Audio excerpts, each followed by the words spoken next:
Assalamualaikum warahmatullahi wabarakatuh. Perkenalkan, saya Adwi dengan NIM 2201051018. Baiklah, video ini adalah video pembahasan UAS saya dengan mata kuliah Sistem Telekomunikasi dengan dosen pengampu Bapak Firdaus Nursal. Yang pertama, jelaskan pengertian sampling dan aliasing. Sebelumnya saya akan menjelaskan pengertian dari sampling. Sampling adalah teknik yang digunakan untuk merekam informasi analog atau fungsi kontinu yang menjadi bentuk diskrit dengan cara mengambil potongan informasi secara periodik dengan periodisitas PS. Sebagai contohnya, saya akan menggunakan sinyal yang kontinu.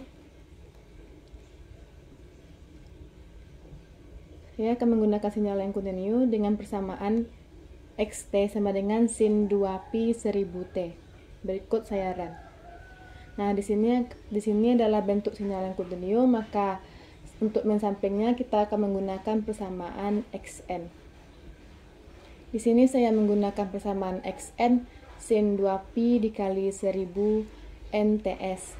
Kita misalkan sampelnya itu pada periode tertentu sehingga didapatkan sinyal diskritnya seperti ini. Maka ini pada saat kondisi Y0, Y1, Y2, Y3 dan seterusnya. Begitulah proses sampling dilakukan. Selanjutnya, aliasing. Aliasing itu merupakan efek yang menyebabkan sinyal yang berbeda tidak dapat dibedakan ketika disampling. Masalah terjadinya aliasing itu karena frekuensi sampling terlalu rendah, maka akan ada dua buah sinyal yang berbentuk sama ketika frekuensi itu berbeda. Contohnya seperti ini.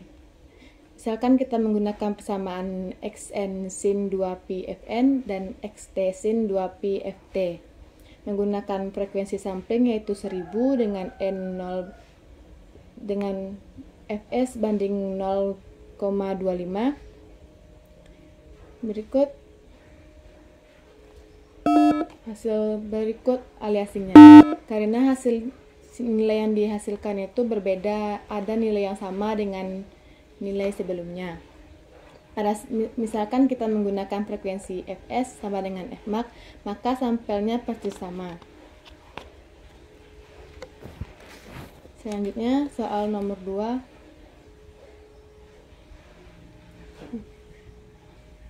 Jelaskan pengertian kuantisasi dan kenapa perlu kuantisasi. Kuantisasi merupakan proses pembulatan nilai sinyal diskrit menjadi nilai biner atau digit terdekat. Semakin besar nilai bit, maka semakin mendekati dari nilai desimalnya. Begitu sebaliknya, semakin kecil bitnya, maka semakin menjauh dari nilai desimalnya. Diperlukannya kuantisasi adalah untuk memudahkan dalam pengambilan nilai. Berikut contoh pengaplikasian kuantisasi. Saya menggunakan sampel min 2, min 2,4, min 1, min 2,0, 2, 1, 1,2 dan seterusnya. Menggunakan persamaan Xt sin 2pi T.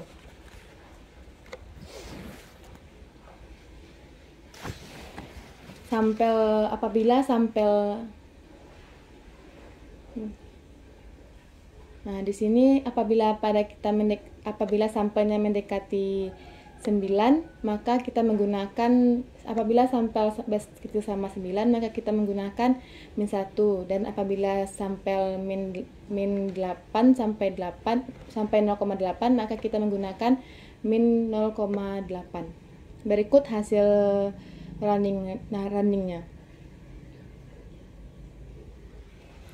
Selanjutnya nomor 3. Jelaskan pengertian kompading dan kenapa perlu kompading. Kompading itu sendiri adalah suatu proses gabungan di mana kompresif volume sebelum transmisi dikombinasikan dengan ekspansi volume sesudah transmisi. Proses kompading ini diperlukan karena dapat mengurangi tingkat kebisingan di penerima. Nomor 4, jelaskan pengertian multiplex dan kenapa perlu multiplex, dan jelaskan macam-macam multiplex. Multiplex itu menggabungkan beberapa sinyal atau informasi ke dalam satu saluran transmisi, memungkinkan pengiriman data yang lebih efisien melalui saluran yang terbatas. Diperlukannya multiplex karena multiplex terletak pada optimalisasi penggunaan saluran transmisi. Dengan menggabungkan beberapa sinyal atau informasi ke dalam satu saluran, karena itu kita dapat meningkatkan efisiensi penggunaan bandwidth dan mengurangi biaya serta sumber daya yang diperlukan. Macam-macam multiplex itu ada 4. Yang pertama FDM, Frequency Division Multiplexing, yaitu berfungsi untuk memisahkan sinyal berdasarkan frekuensi, memungkinkan beberapa saluran frekuensi yang berbeda dalam satu jalur. Yang kedua TDM, Time Division Multiplex, yaitu memisahkan sinyal berdasarkan waktu, di mana setiap saluran mendapatkan periode waktu tertentu untuk mengirimkan data. Yang ketiga, CDM, Code Division Multiplexing, yaitu menggunakan kode unit untuk setiap sinyal, memungkinkan beberapa sinyal bersama-sama dalam satu saluran. Yang terakhir, WDM, Wide Lag Division Multiplexing, yaitu membagi saluran optik menjadi beberapa pasangan cahaya, memungkinkan multiplex sinyal dalam satu serat optik. Soal selanjutnya, nomor 5, jelaskan pemetaan frame TDM, PCM 24 kanal dan 50 kanal. Dalam proses modulasi akan ada line coding dalam sebuah sinyal digital. Dua buah sinyal yang telah disampling tersebut dengan satu frame terdapat channel 1 dan channel 2. Pada frame terdapat dua jenis, yaitu 24 kanal dan 30 kanal. Frame yang baru pada 30 kanal. Pada kanal ke-16 disebut sinkronisasi. Menjaga kesejajaran signaling, yaitu berkaitan dengan pertukaran informasi atau sinyal antara komponen. Selanjutnya, jelaskan pengertian line coding dan kenapa perlu line coding. Line coding adalah teknik yang digunakan untuk mengkonversi data digital menjadi sinyal digital yang dapat ditransmisikan melalui saluran komunikasi fisik seperti kabel atau gelombang elektromagnetik. Tujuannya adalah untuk mewakili data digital dalam bentuk yang sesuai untuk transmisi dengan akurasi dan efisiensi tertentu dalam link coding yang diperlukan. Alasan mengapa link coding diperlukan. Yang pertama, synchronization adalah link coding membantu dalam sinkronisasi antara pengiriman dan penerima dengan menggunakan pola tentu dalam sinyal. Penerima dapat mengenali awal dan akhir bit serta batas antar bit. Yang kedua, spectral efficiency. Line coding dapat mempengaruhi spectral efficiency atau kebutuhan bandwidth dari sinyal. Beberapa metode line coding aliasing untuk mengoptimalkan penggunaan bandwidth dan memastikan efisiensi spektrum yang baik. Yang ketiga, error detection. Beberapa metode line coding dirancang untuk membantu dalam deteksi kesalahan transmisi. Pola tertentu yang dihasilkan oleh line coding memungkinkan penerima untuk mengidentifikasi atau mendeteksi kesalahan dalam pengiriman data. Yang terakhir, transisi jangka nol. Line coding sering dirancang untuk memastikan adanya transisi yang cukup antara bit 0 dan bit 1, membantu dalam mengambil sinkronisasi dan menghindari kesalahan interpretasi. Selanjutnya, nomor 7, jelaskan macam-macam line coding dengan bit berikut 11000000 11 dan seterusnya. Yang pertama, NRZ, non-neutron to zero. Ketika nilai dari bit 1 dan 0 akan diwakili oleh simbol yang sesuai dengan bit bitnya ketika 0, garisnya di bawah ketika 1, garisnya di atas. NRZM, pengkodean bit yang sesuai dengan perubahan dengan level tegangan ketika berubah dari 0 ke 1, maka line codingnya akan berubah juga.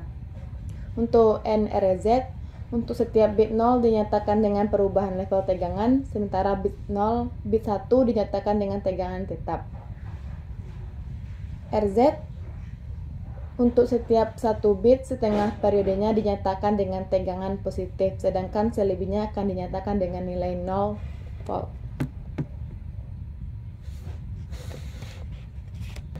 Nomor 8, jelaskan pengertian spread spektrum, jelaskan dengan gambar. Sebelumnya saya akan menjelaskan pengertian dari spread spektrum.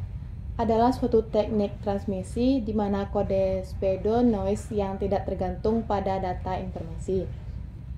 Digunakannya sebagai bentuk gelombang modulasi untuk menyebarkan energi sinyal melalui bandwidth yang jauh lebih besar daripada bandwidth sinyal informasi.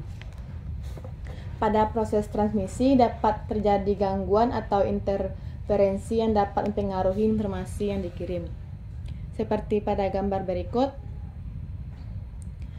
input data yang masuk akan menuju kepada data speeding. Selanjutnya, speeding nanti akan menuju kepada channel interferensi. Data interferensi ini baru menuju ke output data. Di output data ini akan ada data speeding, sinyal yang diterima pada receiver.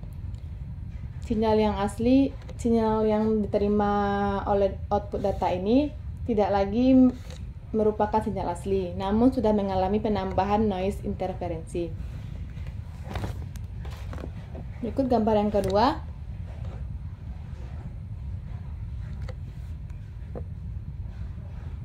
Yaitu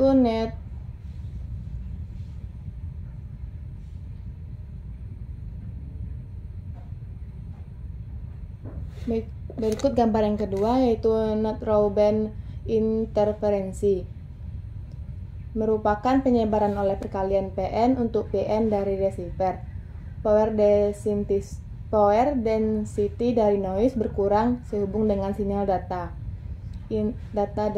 Berikut ini wide band interferensi, merupakan perkalian dari sinyal yang diterima dengan urutan PN penerima memberikan pilihan sinyal data yang lebih kecil kepadatan daya yang lebih tinggi, sinyal PN dengan urutan yang disebarkan.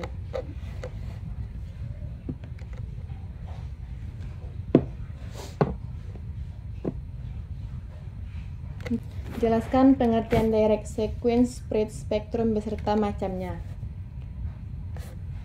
Cara kerja dari direct sequence spectrum beserta macamnya itu, pertama, data asli masuk ke modulator, penyebaran pseudo noise atau urutan PN ditambahkan dan dicampurkan ke dalam modulator, menyebabkan urutan PN atau PN kode disebut dengan chip yang baterainya jauh lebih tinggi.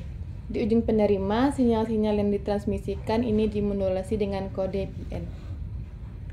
Berikut contoh pengaplikasian DSSS.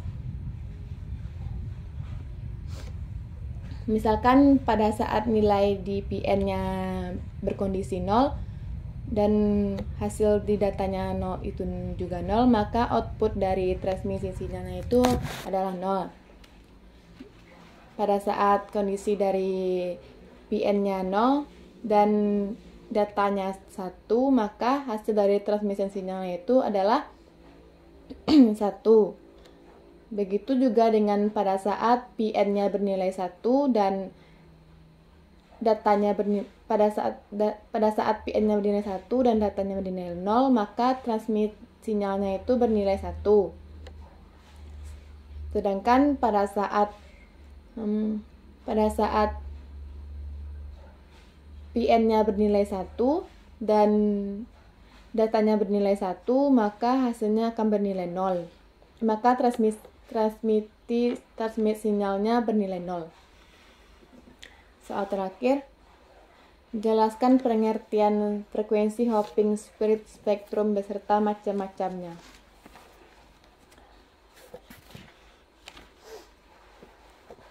FHSS adalah di mana sinyal yang dihasilkan di dalamnya terdapat pita tertentu yang sengaja disebar dalam pita frekuensi.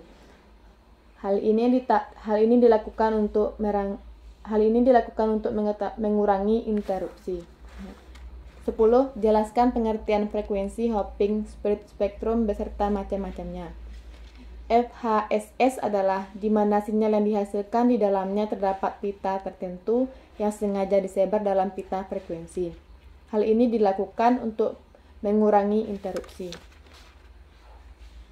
Baiklah, berikut